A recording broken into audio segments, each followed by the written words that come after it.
The last few weeks, this being the fourth week of this series, we've been looking at the heart of God. And as we look at the New Testament and the scriptures and the stories that those who wrote the books of the Bible, those who had lived through it, those who had experienced, they felt the stories that they are telling us have an importance to reveal to us, I believe, important things. And the most important is this, of who God is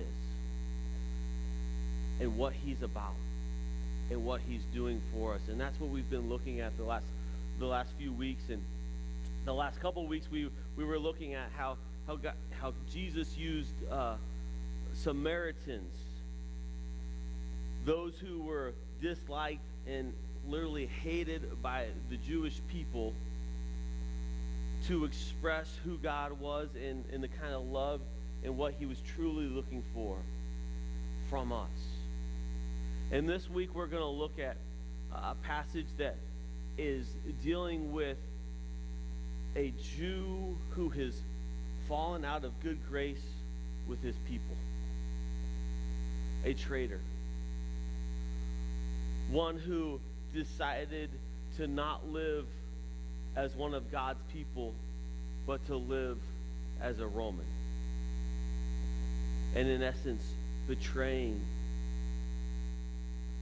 his kinfolk.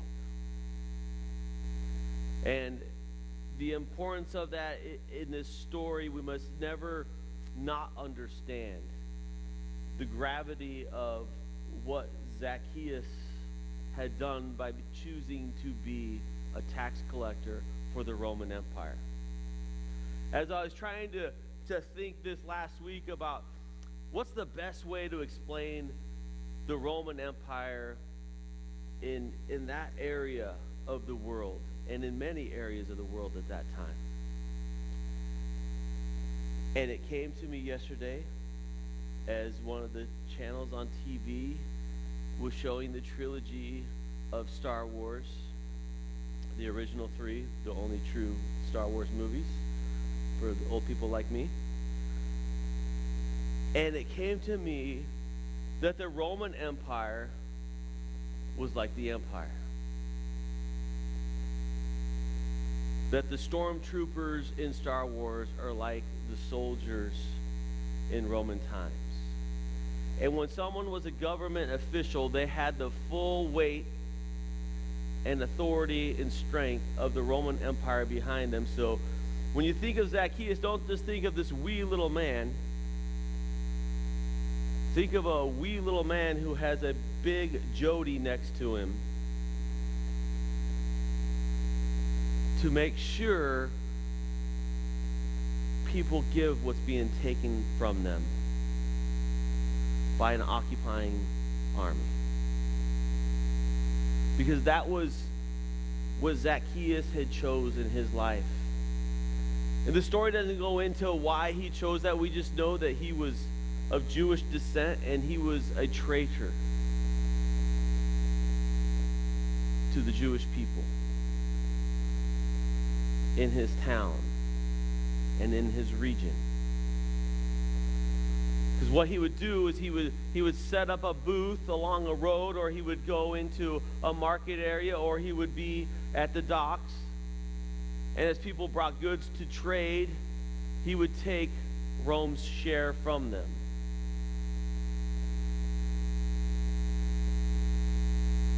Because we all love tax collectors, don't we? Luckily, Jesus made it simple for us. Render to Caesar that which is Caesar's. But the fact is this, tax collectors of that time were known not only for taking what was Caesar's, but what was to be theirs as well. And it was a very lucrative business to be in, to be a tax man in the Roman Empire.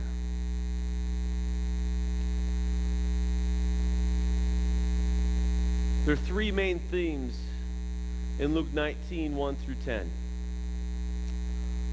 The controversial actions of Jesus, the religious leaders' criticism of Jesus, and the authoritative pronouncement by Jesus to the people 2,000 years ago and to us today. He entered Jericho and was passing through, and behold, there was a man named Zacchaeus. He was a chief tax collector and was rich. So if you remember a few weeks ago, we talked about the rich young ruler who asked Jesus what he needed to do to get to heaven. And the passage spoke that it is difficult for a rich man to get to heaven. And so part of the theme of this story is also how a rich man does get to heaven through Christ. And he was seeking to see who Jesus was, but on account of the crowd, he could not, because he was small in stature. I think Zacchaeus had decided to do something he didn't do very often. And because he was going to go check out this Jesus that he'd been hearing stories about, he left his imperial guard at home. And so all of a sudden, the guy who used to walk down the street and people would get out of his way because the guard or two guards that were behind him now can't see what he wants to see. So he ran on ahead and climbed up into a sycamore tree to see him, for he was about to pass that way. And when Jesus came to the place, he looked up and said to him, Zacchaeus, hurry and come down, for I must stay at your house today. So he hurried and came down and received him joyfully. And when they saw it, they all grumbled, he has gone in to be the guest of a man who is a sinner. Don't we all love being called sinner by people? But the religious leaders, those who were following Jesus and looking for an opportunity, see yet another example of Jesus going to the unworthy. And Zacchaeus stood and said to the Lord, Behold, Lord, the half of my goods I give to the poor. And if I have defrauded anyone of anything, I restore it fourfold. And Jesus said to him, Today, salvation has come to this house, since he also is a son of Abraham.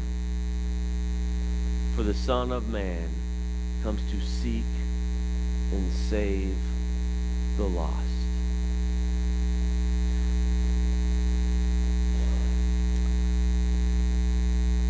God comes to us out of love and not condemnation. Jesus left heaven to become man because he was seeking to save a lost world. For all have sinned and fallen short of the glory of God.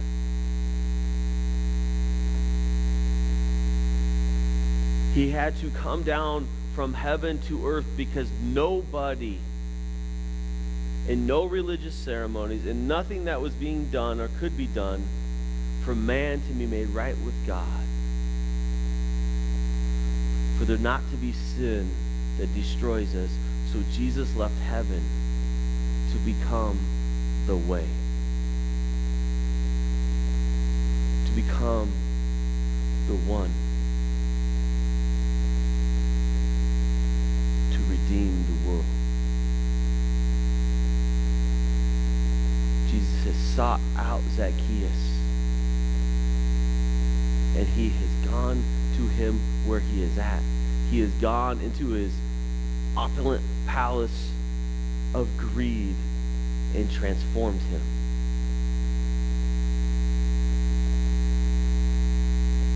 Remember when Jesus said to the rich young ruler, he said, I've followed all of the commandments. What must I do to receive? Go to heaven. He said, take everything you have, sell it, and give it to the poor. And here Zacchaeus says, I will take and give half of everything I have and give it to the poor. His heart that was so callous, hurt, and hard. His heart that was so willing to go into the market, to go along the roadside and levy the taxes for Rome, has been transformed because he has not only seen Christ, he has been in the midst of Christ, and Christ has come into his home where he's at and changed everything for him. He will not only give half of what he has to the poor, he will pay back fourfold that which he has taken unjustly. It is a level of repentance and restoration that should amaze us. And that's what Jesus does. Is he transforms hardened hearts. And he shapes and molds them for his will, so that we can have life and have it more abundantly. So what do we learn about God?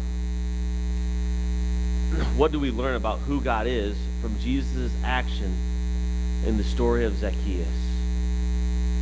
He can change the hardest of hearts. People need to experience Jesus' love. They don't need to know how broken they are. They don't need to know how wrong they are living. The hurting know they hurt. Just think if you went to the doctor, and instead of you filling out the form, what is your pain from 1 to 10? The doctor, you walked in, the doctor says, you're a 6 today. How would you feel? You're probably going to go find another doctor.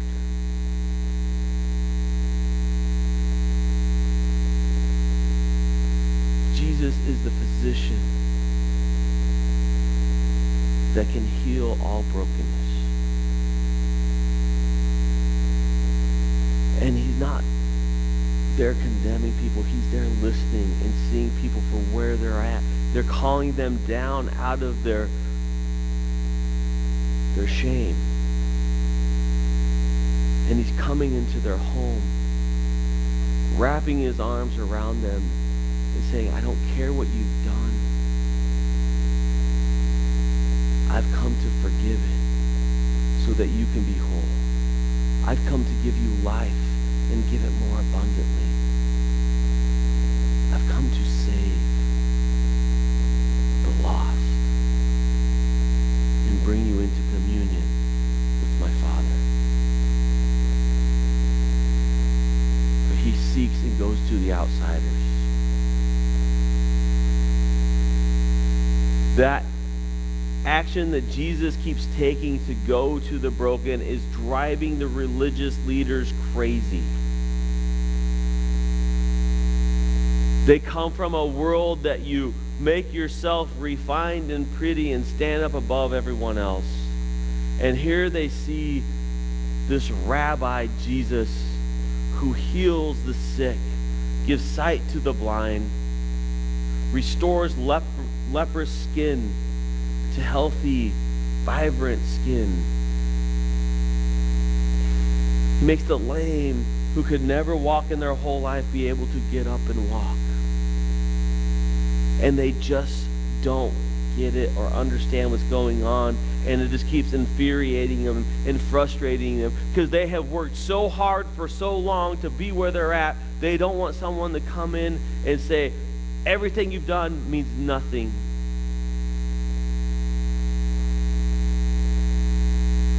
It's your heart that matters. They have worked so hard for so long. They see what Jesus is doing, and it drives them crazy. Later in this chapter, Jesus has his triumphant entry. Jesus is on the path to the cross when this story is taking place. And I think it is so important to remember that every step Jesus took in his ministry and in his life was not only leading to the cross, it was leading to our salvation. Because he was coming to us, he was seeking us. He wasn't coming to condemn us, he was coming to set us free from the bondage of sin so we could have life and have it abundantly. He restores those who have left him.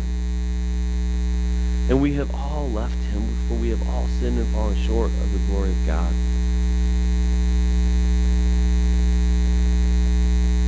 That was the pastor's wife's phone just talked to me. Oh, it was me talking. For once they have repented,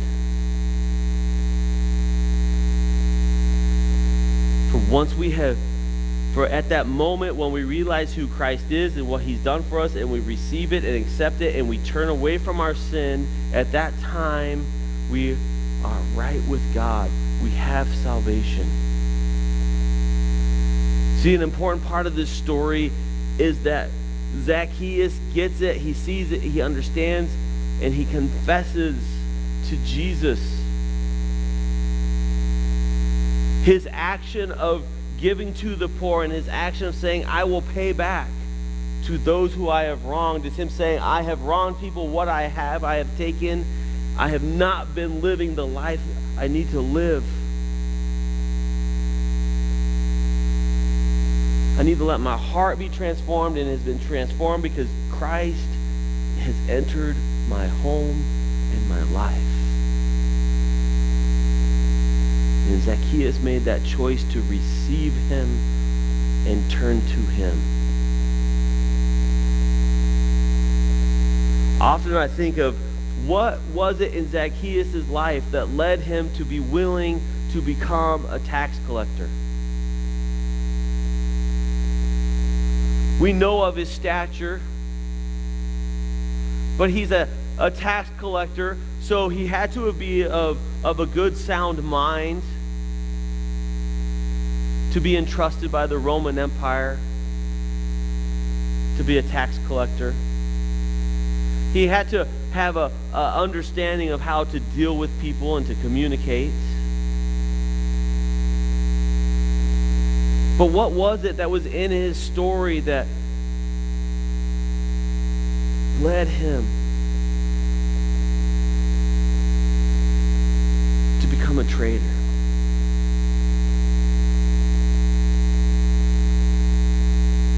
I wonder if he was a young boy, he had the desire to follow a rabbi, but maybe the rabbi wasn't impressed, for he was so small, and he probably couldn't handle the long journeys of going and learning about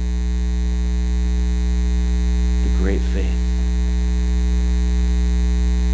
I don't know what it was, but there was something in his life, that there was things that had happened that had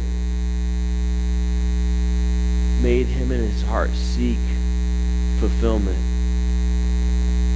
in the Roman world. See, we've all been through things. We all have had experiences that have led us down roads that we wish we would not have traveled. We've all been Zacchaeus in that tree. We want to see Jesus, but we know that we just really can't be right for him because we've screwed up so much. We've been a traitor. And we even ostracize ourselves, and we think that we just can't be right with God because we have too many things to work out and figure out. I want to tell you this, that this story could also be read that Jesus went to Zacchaeus in the tree and called him down out of the tree and said, "Look, I must go to your house."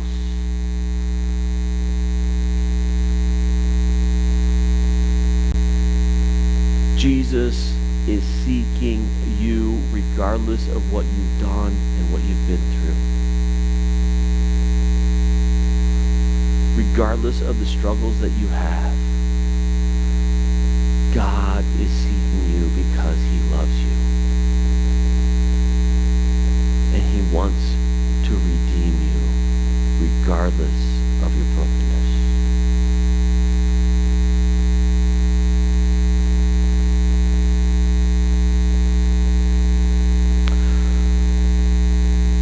We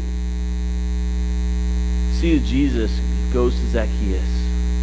This is such a controversial thing that he's doing. We need to make sure we understand that. We need to understand that Jesus has come to each of us. And Jesus wants us to go and do likewise. He is the example that God desires for us in our lives, that we will go also. And we will bring Jesus into other people's homes. The religious leaders criticize it's legalism without grace. They forgot that everything that was in the law and everything that they had been trying to follow was about creating a loving world. And instead, they had made it an obstacle course that only a handful of Jews, let alone anyone else in the world, could follow. And they had great pride for their accomplishments. I believe all the stories in the New Testament that are talking about the Pharisees and the Sadducees are a warning to us who have been coming to church most, if not all of our lives, have learned the lessons, have walked the line most of the time, some of the time, whatever the case. It's a warning that we do not become prideful within ourselves, but we always remember that it is Christ who came to us, and it is Christ who makes us right. It is Christ that has transformed our lives so that we can live holy. That our holiness is nothing that we can have pride in. Because if we have pride in our holiness, we forsake what Christ did on the cross. It's the authoritative pronouncement by Jesus that I believe is most important in this story. It all comes down to this, Jesus' pronouncement. Today salvation has come to this house, since he also is a son of Abraham. For the Son of Man comes to seek and save the lost.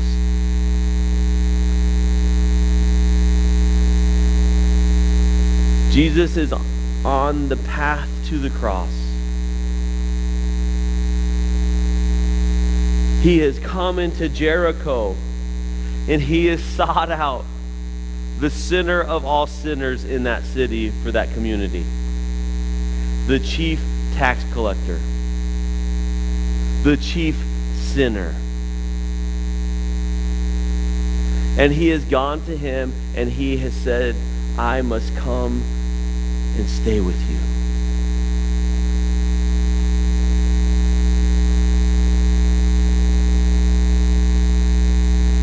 We need to understand how strange God's love is for us. He hates sin and what it does to us, but he loves us with an unbounding love. So much so that he sent his son die on the cross, to shed his blood, to be broken,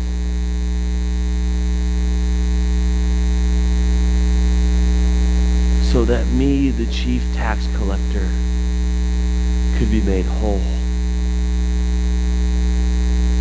If only I will confess and let go of my sin and receive Christ.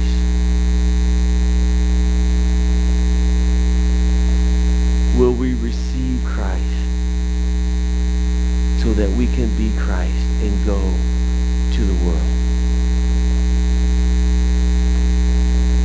For too long, we have been trying to get the world to come to us instead of remembering and understanding that Christ came to us and we need to go likewise.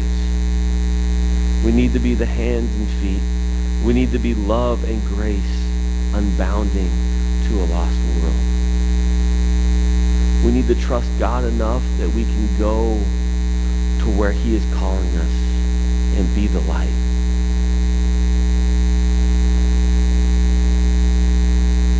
Jesus came into a sinful world, and yet he who knew no sin paid the price for it. We need to let that permeate our lives, and we need to go and be likewise.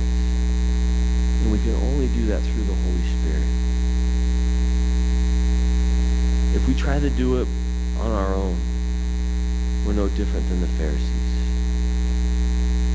But if we will surrender and look each and every day to God to lead us and guide us through his Holy Spirit, we will be the hands and feet. We will call Zacchaeus out of the tree and bring redemption to his house. In the name of Jesus, our Savior. Dear Heavenly Father, we give you praise for this day. Lord, we thank you that we could come into your presence because of what you have done for us. Lord, as we celebrated communion today, may we truly understand the depth of what you have done for us. But more than that, may we each and every one of us understand what you have and desire to do through us. That we are the light and the salt. Lord, we ask that you will watch over us and anoint us in your Holy Spirit as we go and seek to live for you, that your kingdom come.